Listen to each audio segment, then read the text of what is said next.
Back in 1975, the number of Border Patrol agents in the United States was just over 1,700. Today, with more than 10 times that number, the U.S. Border Patrol is one of the largest and most well-funded enforcement agencies in the United States.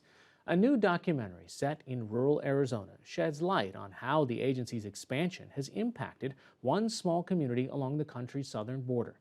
NewsHour Weekend's Ivette Feliciano has the story. In the new documentary, Undeterred, filmmaker and activist Eva Lewis depicts life in the southern border town of Arivaca, Arizona.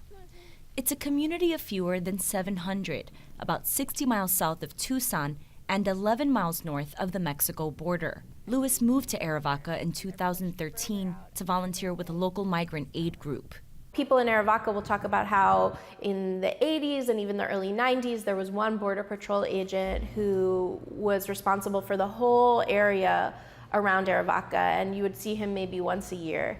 That began to change some 35 years ago. The administration has moved aggressively to secure our borders more by hiring a record number of new border guards.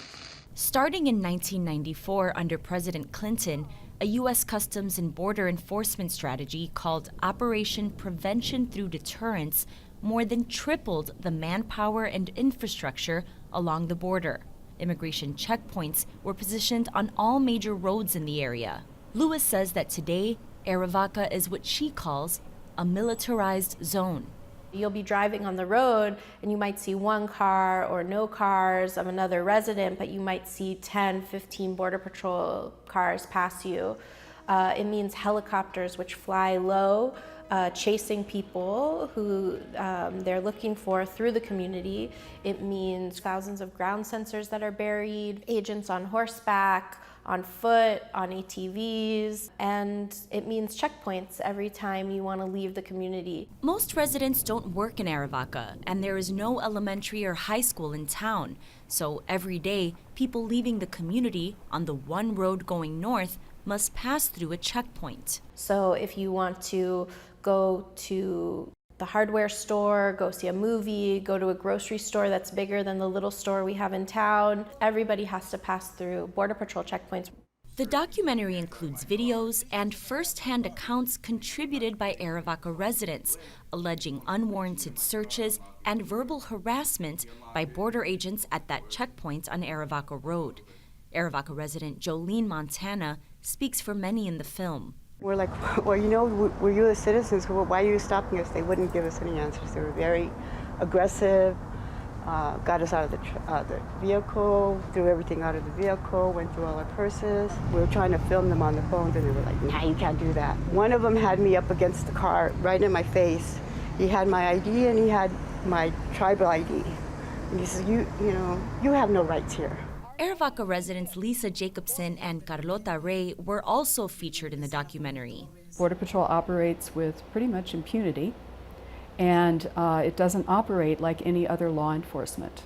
It's not really civilian, it's not really military, it's not like a sheriff's department or police department where if you have a complaint, it may not get the result that you wish, but at least there are civilian boards of oversight, ways to handle things. But that doesn't exist in Border Patrol. Filmmaker Eva Lewis says U.S. Customs and Border Protection did not respond to her request for an interview for the documentary. PBS NewsHour Weekend also reached out to CBP for an interview or written statement for this report, but the agency did not respond. The documentary highlights local activism through the volunteer group People Helping People in the Border Zone, or PHP, which formed in 2012. And we're here to deliver this petition. Residents are shown petitioning for the removal of the checkpoints on Arivaca Road. This checkpoint must go. Since 2014, PHP volunteers have monitored from a distance how agents conduct stops. That year, the group says it submitted information related to more than 2,300 vehicle stops to a data scientist at the University of Arizona for analysis. Latinos were 26 times more likely to show identification at the checkpoint than non-Latinos.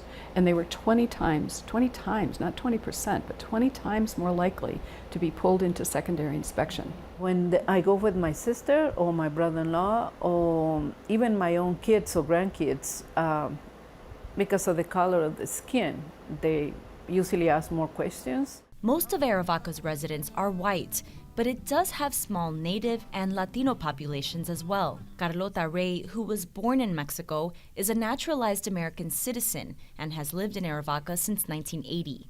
But it really still hurts my feelings because there are agents on each side of your car with heavily armed. And I don't know what they'll do, you know. But Rey says racial profiling isn't her biggest concern. The Border Patrol strategy, Operation Prevention Through Deterrence, closed off traditional ports of entry from Mexico into the U.S. closer to main roads and highways, rerouting migrants to some of the most barren areas of the desert. In the last 20 years, more than 3,000 migrants have died in Arizona's borderlands, according to the Pima County Office of the Medical Examiner. Rey says those who do survive the journey often end up lost and in desperate circumstances in the town of Arivaca. They come very ill to our doors, to our backyards, and it's a very bad experience, and only the person that goes through that knows how it is. I always keep my eyes open to see if I see anyone in the side of the road, because I have found somebody dying in the side of the road. So it's like something that's always in the back of my head. Filmmaker Eva Lewis hopes the documentary will give people outside of border communities insight into how they too could be affected. I think people should be really concerned about what it means to dehumanize one group of people and what that can mean in terms of it bleeding into all parts of society and daily life for everyone.